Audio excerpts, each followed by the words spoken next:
Hey everyone, and welcome. Today, we're diving into a really powerful and honestly pretty challenging story from the Ramayana's Uttarakhanda. Now, this is a part of the epic that many scholars actually think was added on much later. Through this one story, the tale of a man named Shambuka, we're going to unpack a very specific interpretation of the ancient concepts of Varna, that's social order, and Dharma, which is one's secret duty. So the source material we're looking at today kicks things off with this very question. It's a real head-turner, right? It's designed to make you stop, make you think, and it perfectly sets the stage for the perspective we're about to explore. All right, so here's how we're going to break this down. First, we'll get a handle on the core concept of Varna and its traditional hierarchy. Then we'll jump straight into the story of Shambuka. We'll look at what he did, the judgment he faced, and finally, we'll get into the really deep questions our source text pulls from this ancient tale. Okay, so first things first, what exactly is Varna? According to the specific text we're examining, the definition starts with a very direct and pretty controversial claim. So the text just lays it out plain and simple. It basically says, look, if you don't belong to one of the top 3 social orders, then you are, by this definition, a Shudra. It doesn't matter what your name is, what title you hold, that is your fundamental classification. It's a really stark way to kick off the conversation. So how does that bold statement connect with the more traditional, classical understanding of all this? Let's take a look at the 4 social orders as they're usually described in the ancient texts. Just to make sure we're all on the same page, let's get a quick definition. Varna. It's the Sanskrit word for these 4 distinct social classes that were, for a very long time, the bedrock of ancient Indian society.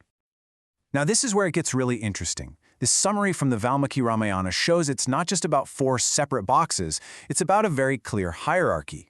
You see the language there? Obedient to, followed, assisted. It's all about how these groups relate to one another in a structure of service and duty. And this slide lays that structure out perfectly. At the very top, you've got the Brahmins, the priests, the thinkers. Right below them, the Kshatriyas. They're the warriors and the rulers.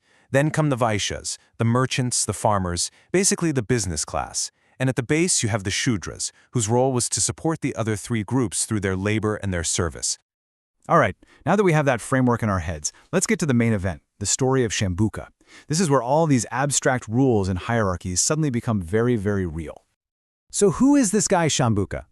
Well, he's from the Shudra Varna, and he's an ascetic. He's practicing this incredibly intense spiritual discipline. It's called tapasya. And his goal? Wow. It's not small. He wants to ascend to the heavens and achieve divinity while still in his physical body. And this is where the story takes a sharp turn. You'd think an act of intense spiritual devotion would be a good thing, right? Well, not in this case. We're about to see how Shambuka's spiritual quest was seen as a major crime, a profound violation of the established order. So here's how it all goes down. Out of nowhere, a Brahmin son in Rama's kingdom dies an untimely death. The father is devastated and he blames it on some great sin happening somewhere in the kingdom. This forces King Rama to launch an investigation, and his search leads him, you guessed it, straight to Shambuka.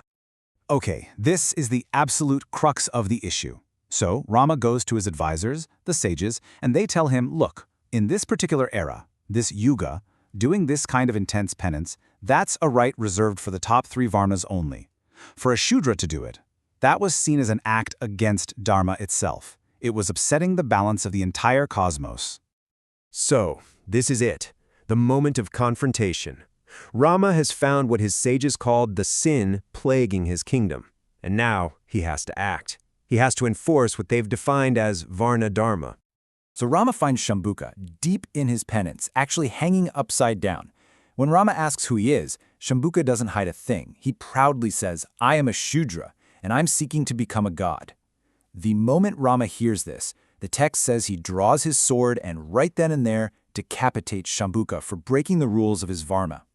And what happens next is just incredible.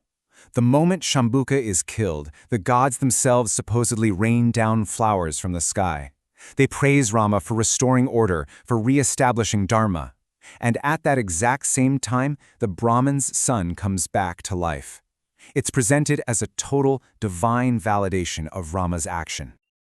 Okay, so that's the ancient story. Now let's circle back to the source text we started with and see how it interprets this whole thing.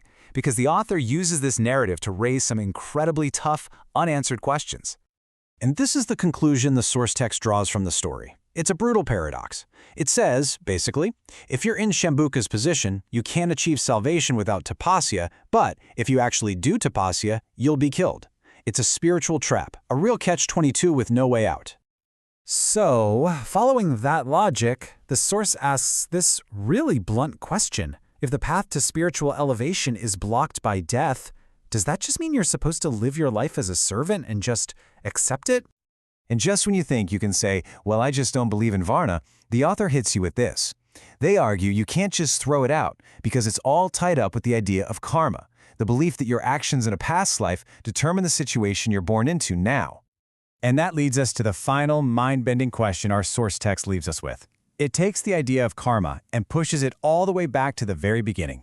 It asks, okay, if your birth is determined by past actions, what did you do before your very first life ever to get put in the Varna you were born into? Think about that. What action could you have possibly taken before you even existed? It's a question meant to shake the very foundations of the system and a really powerful thought to end on.